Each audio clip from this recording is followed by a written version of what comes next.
Like, oh, this is the big news in Cincinnati that we have microwave pork products. Okay.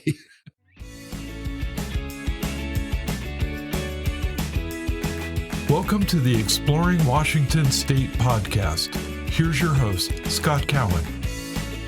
Annie, thank you for being here today. I appreciate it. And we were talking before I hit record. Well, we're not going to share that with anybody else. But awesome. I appreciate you being here and welcome to our show. Thank you, Scott. I'm happy to be here. Welcome to the train wreck of an intro. Why don't you tell our audience your backstory? Because it's pretty darn cool.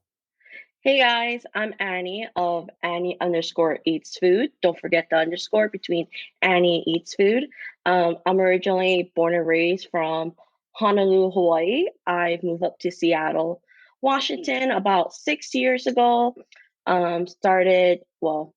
Turned my personal Instagram account into a food account because I moved here without knowing anyone.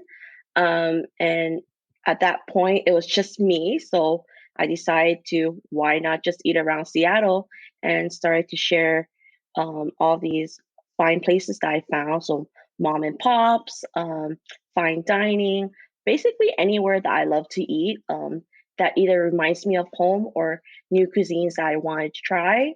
And yeah, it's basically how Annie Eats Food started. I'm going to put you on the spot and ask you a tough question because I'm going to ask you to think back. What was the first Seattle food memory that you had that you went, oh, this is awesome? Like you were surprised, like a pleasant surprise. Oh, I think a lot of Vietnamese cuisines. I Really? was surprised because I've had visited Seattle twice before I made the move, and that was 3 months before I made the move. And I thought, wow, this city have a lot of seafood. I love seafood. I love shrimp. That's my favorite. But I also love oysters, clam chowders. So that's kind of what I knew was everything that was in Pike Place Market. So when I moved here, I live in the South Lake Union area, close to Whole Foods, walking distance from work. And, I didn't have a car or anything because Seattle is very expensive. And at that point, transportation is the best way to do it. So I went down to International District, Chinatown, then kind of walked around the area and realized, oh my God, there's a little Saigon. And I was shocked because I didn't really explore the area a lot. And there was just so many Vietnamese cuisines that remind me of home, reminds me of my grandparents cooking. And I think that was the first real impression that I had of Seattle, besides Pike Place Market and the food that is in that market, which is great as well. But I think for me, that's kind of clicked with me, was knowing that there was like a part of my culture here as well. Right. Okay. I must be the only, and I'll just share with this. I must be the only person that doesn't appreciate pho. I just don't get it. Help me understand, because everybody else loves it. And I'm like, I'm just like, what am I missing? I feel like I'm the only kid that doesn't know the story here. So not to jump completely, but jump. No. Where should I, let me ask you this question. Mm-hmm. If I drive over to Seattle and I am admittedly not a aficionado of pho, Mm-hmm. where should I go and what should I try that I've been missing out on? All right, Scott. So I'm going to tell you a secret. So I actually, being Vietnamese, and maybe I'll get shame on, or I don't know what's going to happen after, but I personally don't like pho. It's because growing up, no one can make it better than my mom and grandma, but also they fed me so much pho growing up. So to me, pho, it's always going to be there, regardless. Wherever I go, there's always going to be pho. But there's so much more than pho. So if you are coming to Seattle and I have to really recommend you a pho place. Yeah. So when I first moved here and I met my boyfriend here, he actually told me you have to go to Pho Bac de Boat, which is in Little Saigon. So it's very unique and you will spot it out. There's a boat, and in the past couple of years, the children have decided to open Pho Bac Sup, which is right next door, and you will see it, um, which is family owned. And I really love their pho a lot. And you Hmm. have to get it with the brisket. Um, Oh, it just okay. makes it more unique rather than the combination, which is come with tripe, tendon, meatballs, and steak. Hmm. So, but this one it comes with basically a rib, Okay. which Okay. I really like a lot because it's different, right? But other than that, I would usually go with combination because I love all of the tripe, tendon. Sure. I'm all about it. But for me, pho is not really my go-to. Okay. What's your go-to? Oh, I love bom bo way, which is a spicy beef noodle soup. Um, Okay. which if you never had it, you're gonna have to try it because you're gonna love it and you're gonna be Okay. like, "Oh my god, um, it's the best." Which I really love. And the best place to go for that is if you're in Seattle, across the street from Pho Back, there's a place called Fossil One. Um, you have to get the number 34. I know the number because I go there basically weekly, and the owners are great. They're fantastic, and their bomba way is really really good. Get it extra spicy because the spicy makes it makes it. Really? See, I've okay. I'll trust you on that. I will go try it. I will go and I will report back. I will Yeah, because uh, but spice. I'm you're getting gonna love better. it. I'm Just getting better. have a Vietnamese iced coffee next to it. Oh, yeah, and I love Vietnamese iced coffee. Oh, It's so okay. good. So I'm gonna. Well, this is just gonna bounce around. Just like I think I prepared you and warned you, but do you have and it totally not prepared question for you, but on your website and before. So first off, I want to make sure we address the through Annie's window, how you got to that name and all of that, which I know there's a little bit of a story, and I'd like to have you share that. But do you have any recipes on your site for good Vietnamese iced coffee? So I do not. I actually have shared my Vietnamese iced coffee through my Instagram. So if you Okay. go onto my page, there's a highlight, um, which I should be sharing iced coffee. There's a lot on my blog that I am trying to work around. You know, life's been crazy, and I didn't really start to do this full time until a year Okay. ago. So there's still a lot of updates, a lot of changes that needs to be made. Um, so yeah, I mean, through Annie's window, Yeah. How did you yes, get? Let's go there. yeah, we did talk about this briefly. Yeah. So when I started my platform and a year into it, Annie Eats Food, I told myself I wanted to be different. I wanted to be more than just sharing Seattle Eats, which I love and I was fine with it. But I knew that there was more to me and more passion for food, and that's cooking. Because growing up, like I would watch my grandma cook in the kitchen, and being Asian, they don't really tell you the measurement. They're like, just eyeball it, taste it as you go, and just keep adding. Add maybe more fish sauce, more soy sauce. So I grew up, just watching my grandma and grandpa cook, but also my family own a restaurant in Hawaii.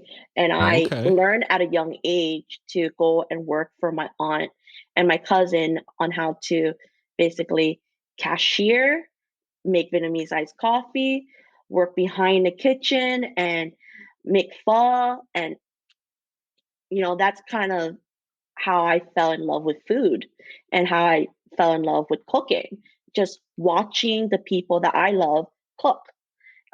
So I knew that I have that passion in me. So one summer, um, I decided that, hey, I'm just gonna cook. And at that point, I'm just gonna share it. And if people like it, they like it. And if they don't, that's okay. But I kept sharing it. And over time, a lot of my OG followers would remember they started calling me the windowsill girl. I would be out in public and they're like, "Aren't you the windowsill girl?" That and the reason for that is because natural light, right? You want to shoot closer to the windowsill to get that natural light, which Washington in general or Seattle have a lot of natural light because of the gray sky. Um, so over time, when I was thinking about my blog name, I was going back and forth. It's like, what do I want to call it?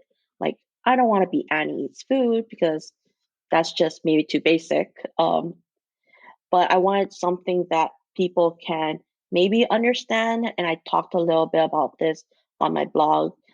Through Annie's windows, basically, you are taking a look into my life, into the recipes that I create from the window out. So from an outsider Okay. perspective, and basically getting to explore all the recipes. Eventually, the blog is just not on recipes, but eventually travels as well. So that's kind of where I landed was through Annie's window. After talking to a few friends, of course. Well, that's a great name. Yeah. And I'm on the site right now, which is always a dangerous thing for me to be doing while we're talking, because now I have to ask about this Australian bakery, the Australian Pie Company. Oh yes. Sorry, I'm like No. scrolling and I'm like, oh, what's this? Please, let's just jump around. What is the Australian Pie Company? So the Australian Pie Company is located in Burien. I was down there just exploring Burien because I am not a homebody. I love to be out there and explore. And I was just getting coffee at Burien Press, and right next door there was Australian Pie. And I walked in and I was like, "Oh, so you guys sell pie?" Well, like they sell like miniature pies. So the one I had was kind of beef and um kind of gravy-ish, and it was Hmm. really good. I was shocked because from the appearance from the outside, and you know, a lot of people will say, "Oh, it's not very Instagrammable," but for me, I don't care. It's all about taste. Um, so Well, it I looks pretty went in. Instagrammable to me. It was really good. Yeah.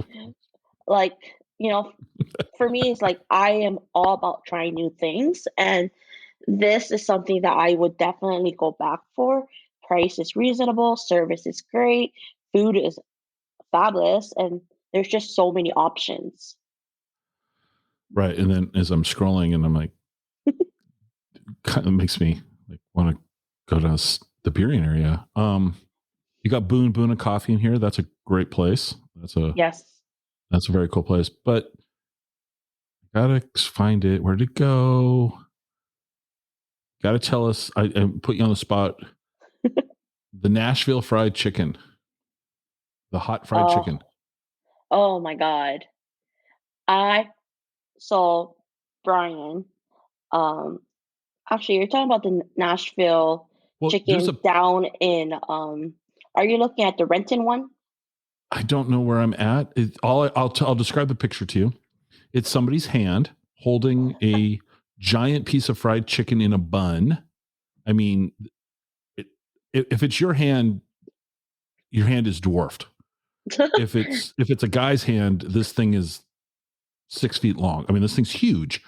It is from, I think, Yummy Meats in Delhi. Yes, Yes. Yummy Meats and Deli down Renton. Wow. They are a Nashville hot fried chicken sandwich.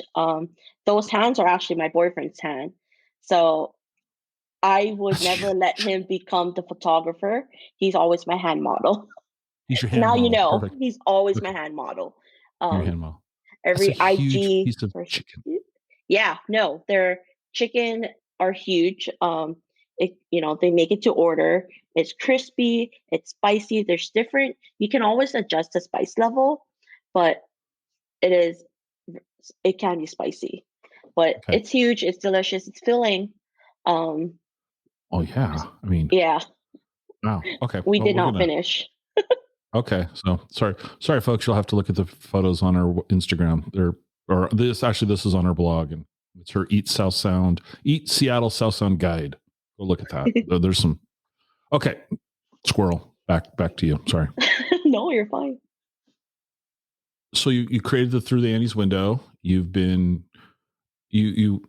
I like the tagline at the bottom where it's eat, explore, and experiment. So why don't we talk about experiment?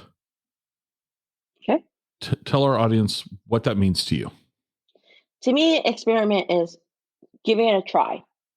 Like, not just doing the same thing you do every day, but you get to experiment, either that being the kitchen or being outside in restaurants, trying something new. I am a firm believer on always giving something a try and then deciding if you like it or not. Okay. So that's what I mean by experience or Hmm. experiment. It's just giving it a try. Like, you don't know until you know, right? That's what kids say these days, right? If you know, you know. Right. Well, I love to ask this question to people. So when you've been experimenting with food at home and you're in your kitchen, and before we hit the record button, we were talking about, uh, you know, well, does Brussels sprouts and lemon go together? Using that as an example, remember. Mhm. So in all of your cooking experiments, what's gone horribly wrong? What has there ever been a like? Oh, these ingredients would be great together, and nope, that didn't work. Have you ever had any of those? I definitely have a few. I can't think of any on top. But I have had failure dishes where baking, I'm a cook. I cannot bake. I Okay. try to bake as much as I can. I think baking takes the longest for me because, with baking, you have to really be precise and measurements have to be precise. And once you mess it up, you kind of mess up the whole thing. I think a few months ago, I was making an ube flan cake. And Hmm. and if you never had ube, it's like a purple yam, which is sweet. So I made a ube flan cake, and I was like, why not? Like, there's a lot of them. You probably will see like cupcakes with little flan on top, from Hawaii or from LA. And I was like, Hmm. I want to make a cake version. And I was making it the first time, and everything looks great. Put it in the oven, bake it, and I was like, I think this is done. Um, then decide to pop it over, and I like to record as I'm making it. And I was recording it, and I pop the cake, lift the lid, and my whole cake just melts. It just melts, and it was not baked through. The the flan, the cake, but everything else, it looks perfectly fine. But it was not cooked through. So I wasn't going to give up. And I was like, okay, it needs more time, but maybe at a lower temperature. So I went and cleaned up the whole mess and just recreated that. And it came out great. It baked perfectly, but the taste wasn't really where I wanted to be. So Hmm. I went in and I made it again. So, being a recipe developer, right, there are those incidents where you just never know what's going to happen.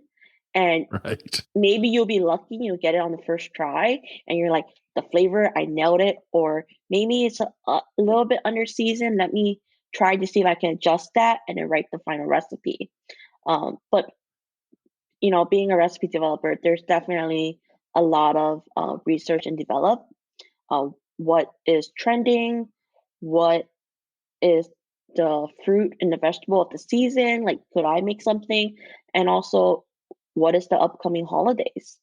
Like, Mm, yeah. for Easter, for example, like, what can I make or develop that, my followers can recreate at home for Easter brunch or Easter dinner?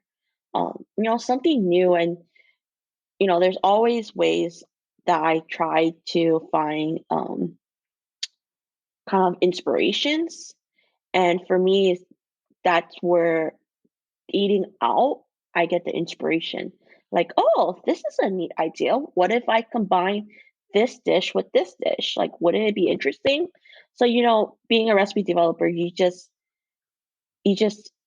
have to eat and really try a bunch of food and see if these flavors will work together. And maybe you remember from your childhood that your mom, dad, or grandparents made, and you'd be like, well, I love this dish, but I also love this. Can I combine the ingredients and create one recipe out of it? Uh, so I always have fun with that. And it definitely takes time and patience. Yeah, I'm scrolling around on your recipes right now, going, "Ooh, glad I'm not particularly hungry before we started this episode." You're doing some very interesting things here. Just randomly, I'd like to ask you about two of them. This oyster pot pie. Do you remember that? Oh, yes. Um, That was a Was partnership that I had with Taylor Shellfish.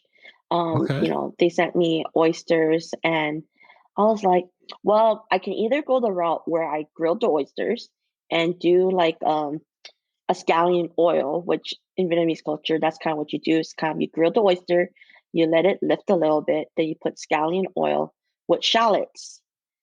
Or I can recreate or do something different and find inspiration and how I can use these oysters. Mhm. So I actually recreate this dish based on a cookbook that I had and her recipes, and I was like, "This is a great idea. Why not? Like, let's give it a try." Um, and it turned out really, really good. Like, They look amazing. yeah. So, like, not all recipes I can say that I fully recreate it or like Mhm. create it myself, but find inspiration from other great cookbook authors or recipe developers. Yeah. Since I told you I was only going to ask you two, I know I got to decide here. Tell us about the lobster rolls. Oh, okay. So it was last summer, and lobster rolls. There's many great places in just Washington or in Seattle area to have great lobster rolls. Um, the market up in Edmonds, they have great lobster rolls. Oh, Um, okay. Burien Seafood House down in Burien, of course. They have great lobster um, or crab rolls and lobster rolls as well. And I thought, hey, you know, last year everyone either had lost their job, uh, everyone started to cook a lot, and not everyone can afford lobster rolls because they can be very spendy. And I was at Costco and I was like, wow, those lobsters they're pretty cheap. They're on sale. So I was like, why not? Why not make some lobster rolls and you guys can give it a try as well and see how it can be affordable making it at home. So I bought a lobster for $17 and I made four. You can make four out of that. And I was Oh, wow. surprised and it Okay. was so good. So I wanted to make sure that I will share the places that you can get lobster rolls, but also Hmm. for those that are saving money, through the hard times, have a family of five and they want to feed everyone lobster rolls. Um, and this was a great alternative, making lobster rolls at home. Well, I'm reading this, and what is QP mayonnaise? Oh yeah, Kewpie mayo is a Japanese mayo, which is a little sweet. I personally love Kewpie because I love that little sweetness that it brings. It goes great basically on everything. Okay. Yeah, That was I'm reading the ingredient list. I'm like, oh, what's that? Okay. So your Instagram is full. Do you do all your photography? I do. I Okay, do but you all said my photography. boyfriend's the hand model. So the Molly Moon's ice cream, that's his hand? That's my hand. Ah, okay. Yeah. What Um, flavors of Molly Moon ice cream do we have there on that cone? so that one is the Yeti, which is my favorite. And then the other one is a blackberry jam, which is their Ooh. seasonal flavor. And I think this combo should be everyone's new favorite combo because it just works. You get chocolate and you get berries, and it works. Okay. It's like a coffee flavor, the Yeti. So I personally love coffee and chocolate together. Mhm. So if you're ever in Seattle and you want to try Molly Moon's, get the Yeti. Yeah. Okay. So coffee. You're a coffee fan? Oh, I'm huge. Okay. I'm a huge coffee fan. Share with us your what's your go-to coffee drink?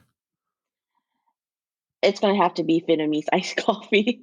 Oh, okay. And Um, where's the best place to get one in Seattle, in your opinion? so there's two places that I really, really love and I like to Okay. go, and I always rotate between them. One is down in Columbia City, Coffeeholic. Okay. Owners are great, staff is great.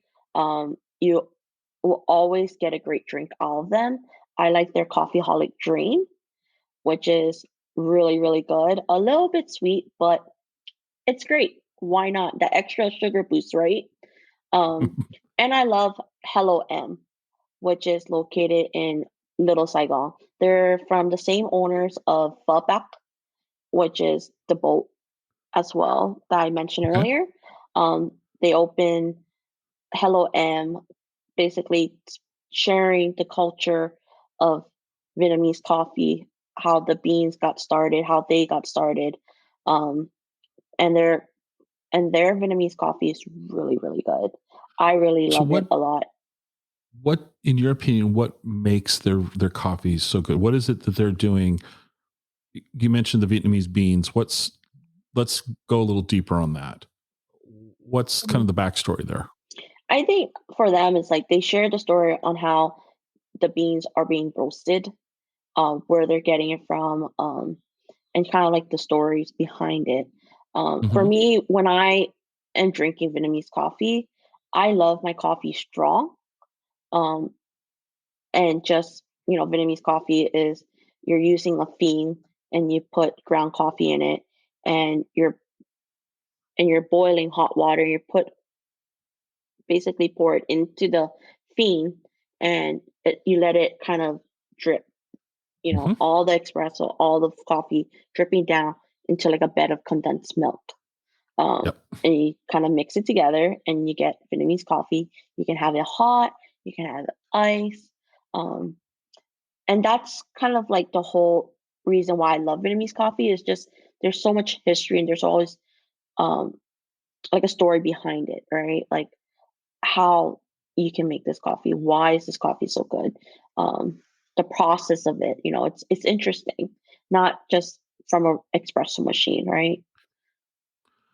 Well, if you're not drinking Vietnamese coffee, what's your go-to coffee? If you can't have a good Vietnamese Mhm. coffee, what do you like strong coffee? Are you drinking espressos neat and clean? Or are you just drinking drip coffee? What do you So drink? if I am out and just, getting a cup of coffee, I like vanilla latte. Um, Okay. just a vanilla latte, but it have to be ice. I only drink Oh, ice. Regardless if it's interesting. winter, it have to be an ice beverage. Maybe because growing up in Hawaii, it was always warm and it's always hot. There was never need for hot coffee. But for me personally, I always like iced beverages. So where's a good place to get a iced vanilla latte? So my favorite, oh, that's a hard one, huh? There's So I've been addicted to Sabine out in Ballard. Um, Very cute um, restaurant. A lot of outdoor seating, indoor seatings. They have they're a restaurant, but they also have like a little bakery section that they have Okay. like baked goods as well and coffee. Um, and I was with my friend Monica, who was on here. We were just having lunch, and I ordered a ice vanilla latte with oat milk. Oat milk is my go-to, and it was so good. Like it was strong, but it was not sweet. Um, and they Okay. used, if I remember correctly, I think their coffee bean was Cafe Vita, Mhm. which I really like their coffee beans as well. That's a good coffee saddle. That's good. Yeah. There's a lot of, I mean, the whole Washington State. We're so lucky. If you're a coffee fan, you're in a great place to find coffee almost anywhere. Yes. I mean, it's in fact, it's probably easier for me to say where to get good coffee than where to go and say, well, here's someplace I wouldn't get coffee at. I mean, I've Right? got those places, but most places are like, yeah, this wow. Okay. Yeah, I mean, I walk outside of my apartment and there's 4 coffee shops, like 2 on each corner. Right. I used to joke that Starbucks had calculated exactly how many steps it would take you to finish the average, tall beverage from the Starbucks. And then exactly one step beyond that was the next Starbucks. They just so calculated, 107 steps. And then here's the next location. On and on. Because they're just, There is 2, like a block apart from each other right outside my apartment. I'm going So, to guess one's on one side of the street, one's on the other. yeah, no, you're Yeah, correct. this is for traffic. So going to work and coming home. That's why they Exactly. do it. Yeah, no, they're that's one of the reasons why they're big. They're very, very smart. Yeah. Okay. So your dog. My Let's totally shift dog, gears away from food. Your dog. Your my dog is dog. becoming a star. He is little Mochi. Mochi is my miniature poodle. He is the love of my life. Sorry, Riley, if you're listening. But Mochi is the love of my life. He is great. Like I really think that I have a few followers or a lot of followers that actually follow me because of Mochi. Oh, I Um, wouldn't be surprised. Yeah. I mean, he no. he just brings so much joy, and for me, like it's just nice to have a dog around. If I need a break, we go on dog parks. I mean, we've been going on a park like every day, so he's Uh-huh. with me constantly. Not just, I mean, not today because I need a little break from him, but he's with me 24/7, Mm-hmm. and Mm-hmm. he's amazing. Yeah, he's very cute. He's very Thank cute. you. And he was very personal. We were talking on the phone the other day. He was at the park. He said, I just pulled up to the park and he knew where he was. He was all ready to go. That was Oh, great. he's a smart dog. Yeah. Like even a block away, he knows where we are going, and he would start crying, and I'm like, "Can you stop, please?" Well, of course, they're not going to know that until we actually Oh, let them out. right. All right. So I'm going to ask you some questions here, and these are going to not to put you on the spot, but we're going to put you on the spot. So normally I only like to talk about Washington State, but before we went live, you were saying some things. So you grew up in Hawaii, Yes, and I told you I'd never been to Hawaii before. I was shocked. I know. So hypothetical situation, you and I are on an airplane together. We land in Honolulu Yep, and it's time for lunch. Where are you going to make me go? I am going to take you to Zippy's, and Okay. I hope everyone that's listening that have been to Hawaii or Honolulu specifically have been to Zippy's. They have great chili. They have great mochiko chicken, zip packs, just a bunch of great food, like Hawaiian, Asian comfort food. Okay. And what would you have me order? I'm gonna have you order. So my go-to is the chili fried chicken rice plate. So it's Okay. basically 2 scoops of rice, a mac salad, their chili, and 2 pieces of fried chicken. All right. Like their fried Okay. chicken is also really good. If not, I'll have you order the mochiko rice Okay. plate with their mac salad. All right. And And since I'm such a coffee fan, I've got to have coffee somewhere in Hawaii. Where would you say I have to go try coffee in Hawaii? so, so my recent craving would be Island Vintage, Okay. which you can see them like all throughout Waikiki or Ala Moana Mall. But Island Vintage, they have a macadamia coffee. It's almost like a macadamia and mocha combined, but it's like Okay. espresso. But it's really good. Like I think on a hot day and you're in Hawaii and you're just walking through the streets or you're just walking to the beach, you will want to order this drink. It's so refreshing. All right. Okay. Now we're going to shift it up. I'm driving over to Seattle for the first time in a long time. We're going to meet and we're going to go out to dinner. Where are we going to go for dinner in Seattle? So we can't just go to one place. All I right. have All a right. big Well, you're my appetite. type of person. Yeah, I mean, I have a big appetite, so we will Let's start go. small. Okay. Well, it depends how much you can eat, but I hold my own. I will probably take you to go eat banh mi, either at Tammy's um down in Rainier or at Lan Hue, which is in Chinatown or Little Saigon, in between. Um, Okay. for their banh mi dak bic, which is basically everything that's in it. From there, we'll continue on. We'll go down to Chinatown. We'll probably go to A Plus Hong Kong and get mango sago drinks, which is like mango smoothie with sago, which is kind of like a miniature.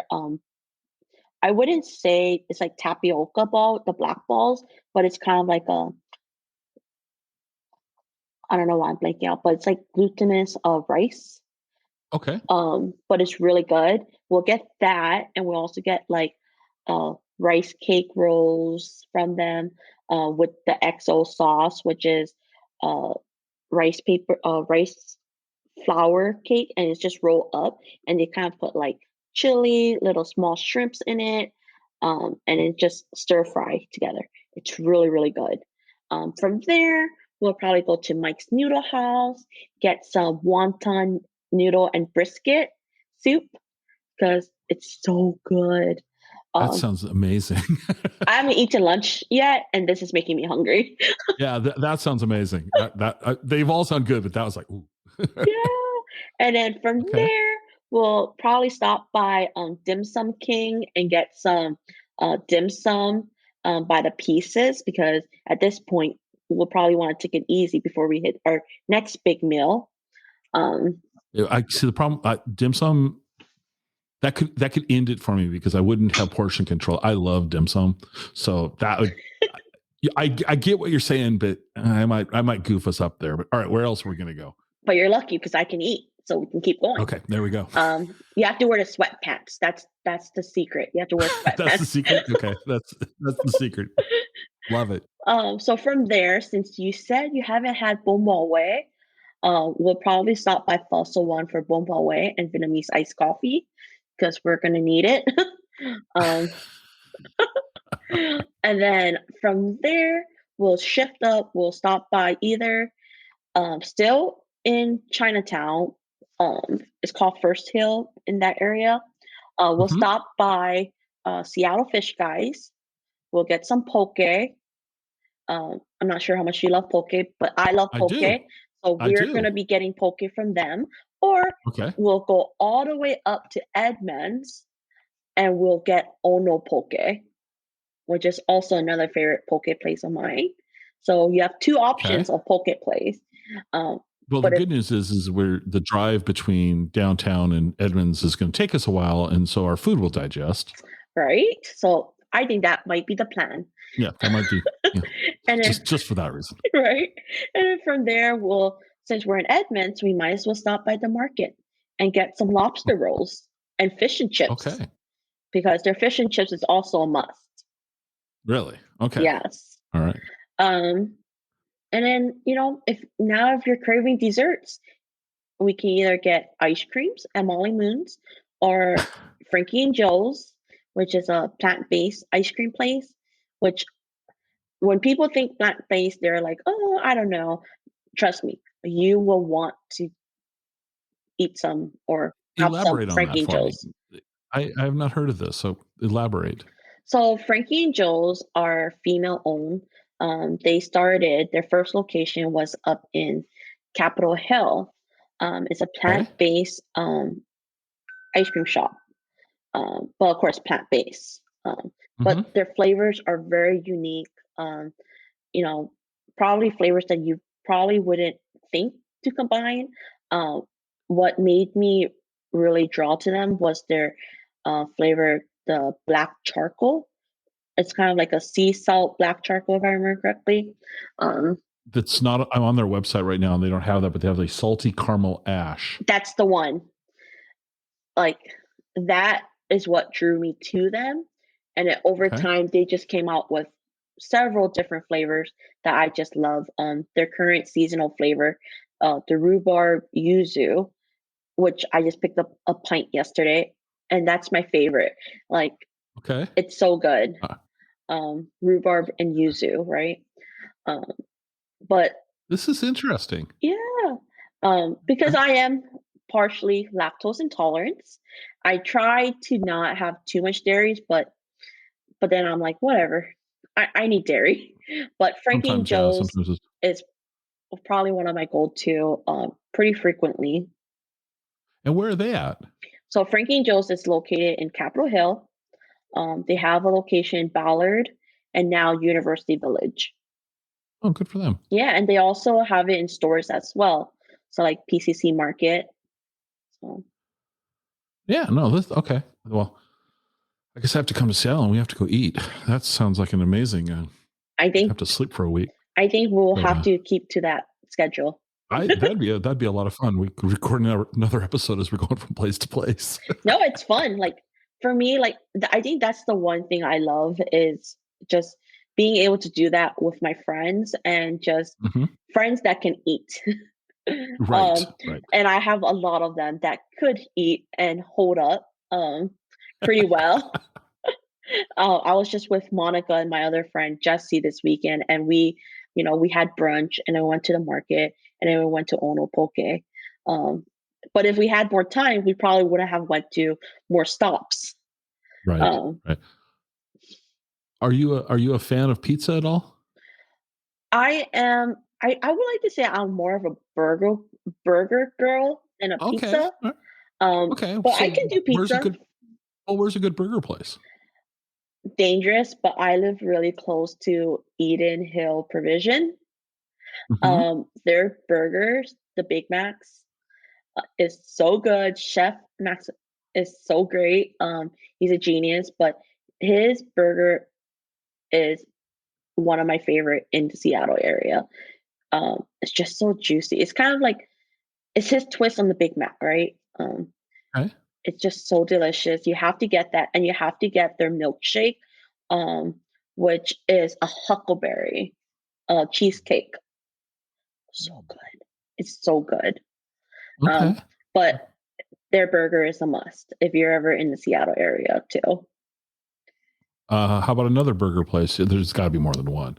Let's see. Ooh. See, I tend to draw towards Eden Hill because it's so Okay. good.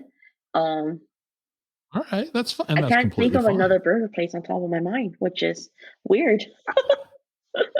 And you're not much of a pizza's not um your go-to. That's completely fine. Yeah, I mean, Um, I like pizza. You know, it's like if it's there, I will eat it. But I personally, if I am craving for a pizza, and I would drive all the way out to Redmond, Sparks Pizza, okay. and I really like their crust. It's so good. But if I'm in the area, or even if I'm craving pizza, I will go out that way for Sparks. If not, if I'm still craving Fiasco out in Mm. Fremont have a really good pizza as well. They have great deals on Monday where it's buy one get one. So I'm also a person that loves deals as well. Sure. Oh, well, I mean, so so let's circle back to your site and your Instagram and all that. So what's next for you? What does what's on the horizon? What are you working towards? So I think we are talking about this before you press record. My long term goal is to be able to publish a cookbook. That's been my dream and my goal for so long, and it's something that I am trying to still figure out when is the right time, or is there ever a right time, or should I just do it? And that's why a lot of recipes um, aren't shared because I am still on the fence of, do I share all the recipes that I want to share, or do I want to reserve some recipes for the cookbook?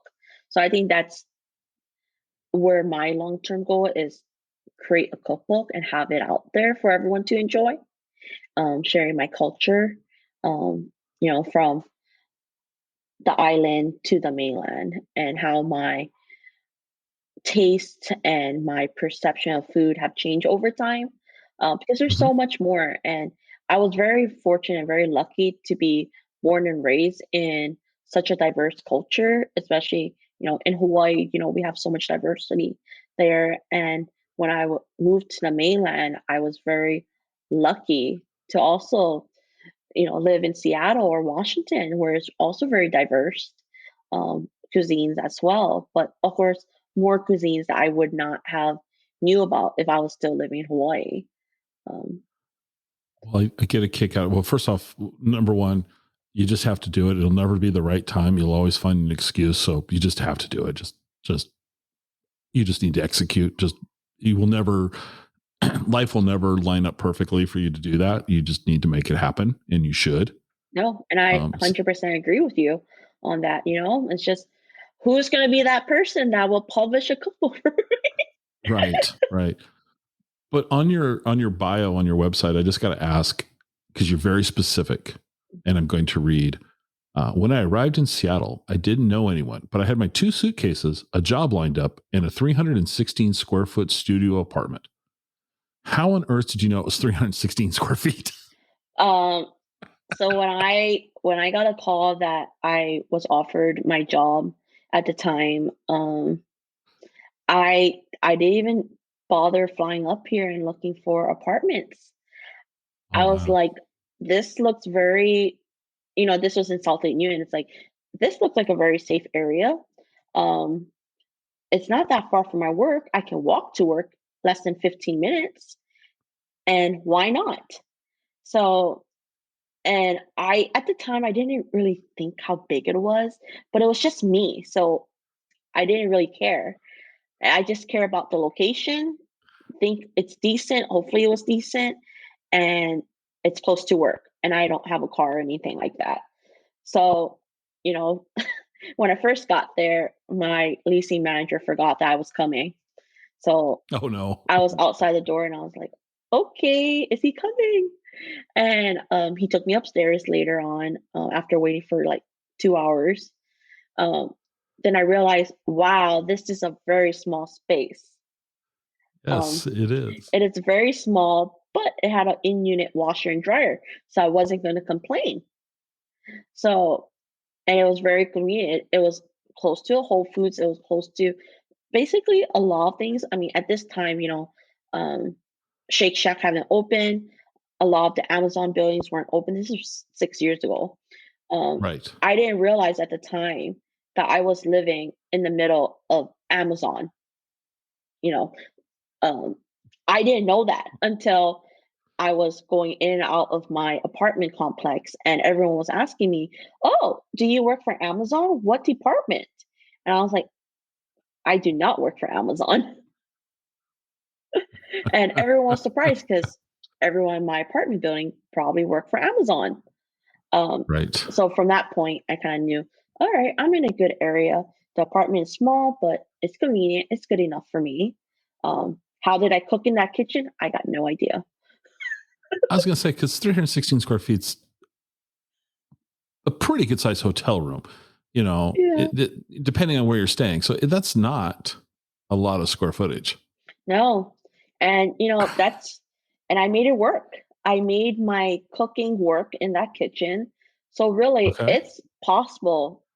You don't need big kitchen. You don't need like fancy stuff. I was very fortunate that throughout the years, I follow my passion and I wanted to kind of upgrade my kitchen, upgrade with some plates and, props and all that. So, but like really, if I give anyone advice, like you don't really need a lot of fancy stuff to be a recipe developer. You just need passion. And I made it Right. work in my really small apartment. So I'm going to ask one last question for today. You just said you don't need a lot of fancy equipment. You just said you can make it work in a 316 square foot Mhm. studio apartment. What's the one cooking piece of equipment that you can't do without? That you would, that's maybe, don't say a knife because but No. that's maybe a little out of the ordinary. What is there one thing, one piece of equipment that you've stumbled upon that you're like, I don't know how I did this without this before? Oh, that's a good one. I say that any home cook should have a really good Dutch oven. Okay. It can be a Dutch oven or it can be a brazier. Um, those will take you a long way. You can make so much in a Dutch oven. You can braise, you can bake in it.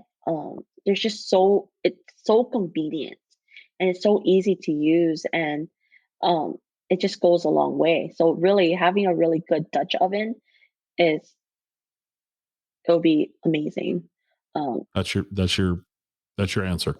yeah, Dutch I oven. mean, other Okay. than that, I have my wok, which I love my wok, and it does everything. It can fry an egg, it can steam, so really a Dutch oven or a wok will do. Okay. Growing up, I cook a lot with a wok, just watching my grandma, because she would literally crack an egg in a wok and fry an egg. She will make fried rice, she'll make noodles, she'll steam fish out of it. So a wok can be so diverse. Like, you can do so many things with it. Okay. There we have it. So for people that want to find out more about you and follow along your very tasty looking Instagram and all that, where can people find you? They can find me on Instagram at Annie_eats food or check out my blog through annieswindle.com. But yeah, other than that, I'll be around the gram. There we go. Thank you so much for being here. Thank you, Scott. All right.